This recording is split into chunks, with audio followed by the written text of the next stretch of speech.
Greetings, everyone, and welcome to another video here on the Media Files. This time around, I figured we would do more of like a DVD, Blu-ray, more of like a kind of like a review this time. Yeah. Now, I said Blu-ray, but I have no idea where the Blu-ray version of this film is. It's here somewhere in my pile of movies, but I figured just this time around we would just go over the couple of editions that I have of this particular film. Which one is it? Find out next here on the Media Files. Welcome back. So yeah, with this particular movie, I figured it's one of my favorite military related movies, and I remember when the film came out, I was so excited to watch it, and I knew it was directed by a director that not a lot of people really like for his sci-fi robot films, but he has some other good movies within his filmography. Yep, we're talking about Michael Bay's Pearl Harbor. That's right. I remember seeing the original teaser trailer in theaters, and my mind was just absolutely blown away about how realistic of a take they were going to do on the Pearl Harbor attack. I mean, not only that, though, it has Michael Bay's style written all over it, and I can't imagine anyone else kind of literally retelling the attack of Pearl Harbor from his kind of perspective. I mean, granted, the film was told already with I believe I have it here. It's not anywhere where I can find it. I know the film was told already once by Tora, and that's a really good movie if you haven't seen it. But that's for another story. We're talking about a realistic, modern day take on the attack of Pearl Harbor. Now, of course, everybody kind of moaned and groaned when, hey, it's Ben Affleck. I'm like, who cares? It's a movie about, what actually happened. And so with that, when the teaser trailer came out, I remember hearing the theme that pops up was from The Thin Red Line. Yeah, a score by Hans Zimmer. And the score in this film is very similar. Slightly different, but very similar. So we have the only, for quite a while, the only way to watch it was on this 2-disc DVD set. Yeah. It's awesome that it has, disc art on here, which is absolutely cool. And I tell you what, though, this movie really gave my speakers a run for its money at the time, because when that shot comes in, when all the planes are heading into the island, and you see, this one plane come in from the right, and it goes in there dead center, and you can tell that the animators took their time to do all those little tiny imperfections of how the plane is going up and down and left and right, trying to stay balanced in the sky. And that's the level amount of detail that we knew was going to be in the film, especially when you see the bomb drop and it stays on it and it goes all the way down into the ammo barracks there in the Arizona. So yeah, I mean, at first I thought, I'm like, sweet. So is it all in one disc? Nope. They literally do kind of what lots of movies do when they're over 3 hours, especially back then. They kind of cut it in half. So basically, after the Pearl Harbor attack, and after Roosevelt gives his declaration of war to Congress, that's where it cuts off, and then it continues on there from the next disc. But I tell you what, though, it came with a lot of pretty good, few good bonus features on here, because you can tell that they used a lot of the disc space for for a lot of the audio, which is something you don't really get a whole lot of on DVD. So you have Journey to the Screen, The Making of Pearl Harbor, a History Channel documentary, Unsung Heroes. Then you have a DVD feature, The Definitive Bibliography, which is basically just about everything that everybody's done up to that point. You have the Faith Hill music video of her song There You'll Be. Now, this one is kind of interesting when it comes to the audio. We have basically about 5 different tracks of audio that you can listen to. You got your Dolby Digital 5.1, you got your DTS 5.1, you got your THX Certified, which includes, your THX Optimizer if you have one of those. I don't. There's also the Dolby Digital Surround Sound French track. But this particular track is kind of cool because I don't think any other movie has this as far as I know. They actually created a Dolby surround sound track specifically for headphones. Yeah, there is a Dolby headphone track, which you can actually see up top there. Yeah. Now, granted, everyone thought this was going to be rated R because, generally most of his movies were at that time. They slapped it with a PG-13. That way they can get more butts and seats, which, hey, I can't really blame them because, A, it's a history lesson, and B, well, hey, it made money. It made a lot of money.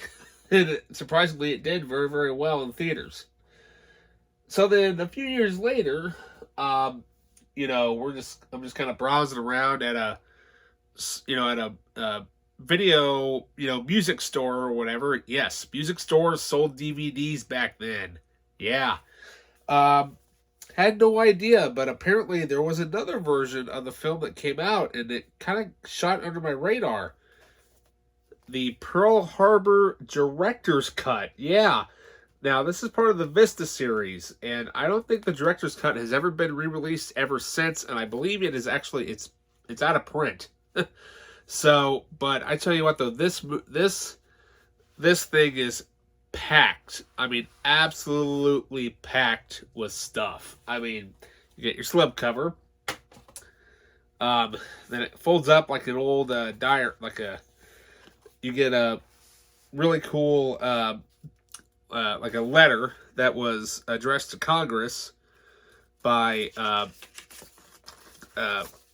President Roosevelt, basically explaining the attack on Pearl Harbor, which that's actually pretty cool, and it's actually in this little slot right here.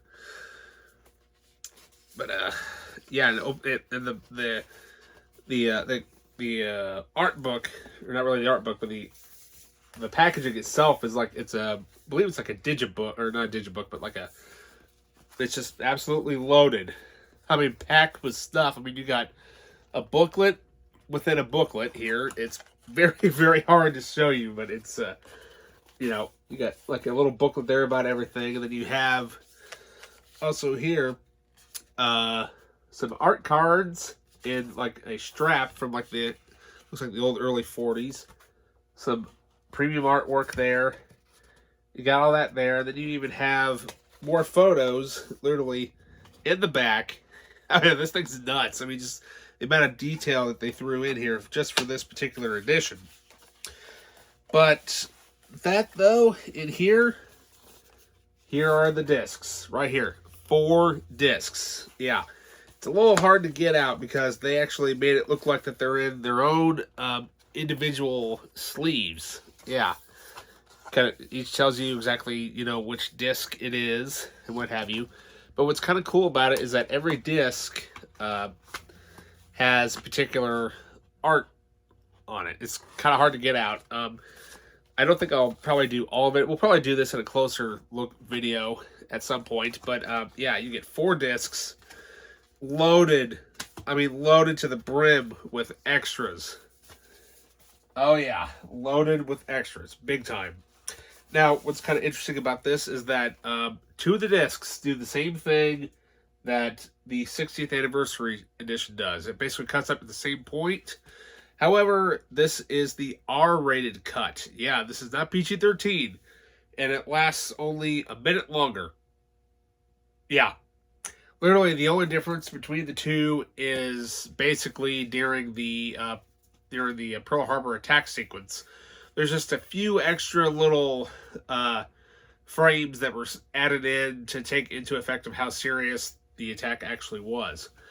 But, you get this thing loaded. It's loaded to the brim with extras. I mean, you get 3 audio commentaries, hours of interactive, in-depth making of features, an animatic scene concept from director Michael Bay, the boot camp segments from the actors being prepared for it. That shows Josh Hartnett and Ben Affleck going through boot camp, as well as Alec Baldwin. Yeah, that was pretty cool.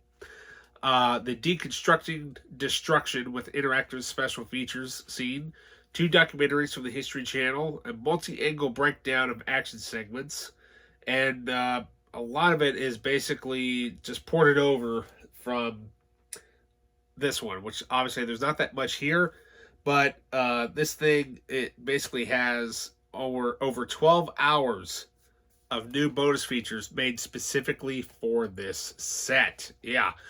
Now, I have watched both cuts, and granted, I tell you, um, I don't really prefer, there's not a major difference really between the two. I mean, just a few scenes here and there, but overall, it's basically the same movie. It's just the director's cut has just a little bit more gore in there, but the overall, it doesn't really affect the overall length of the story and what have you.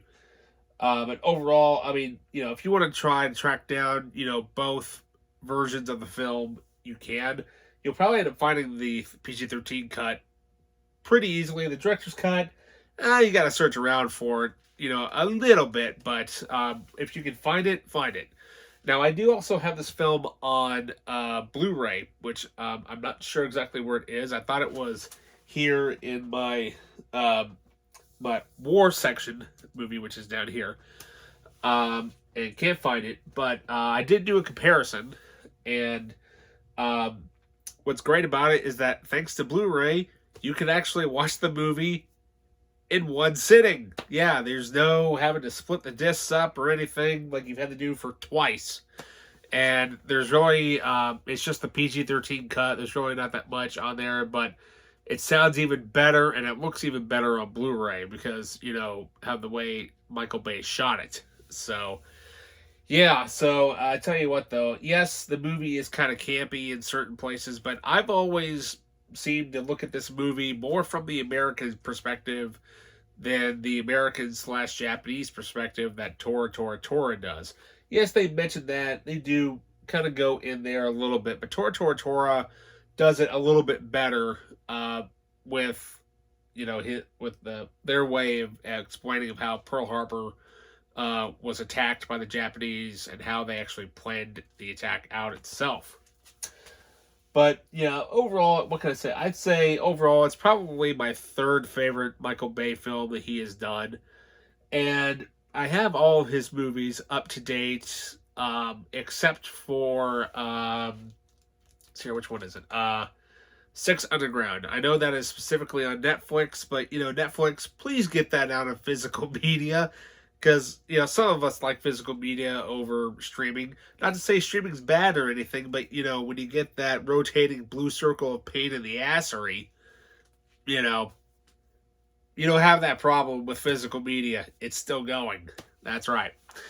So that's a later story. But with that, though, that completes this little DVD, review and what have you. So remember to please like and subscribe. And with that, I'll see you in the next video.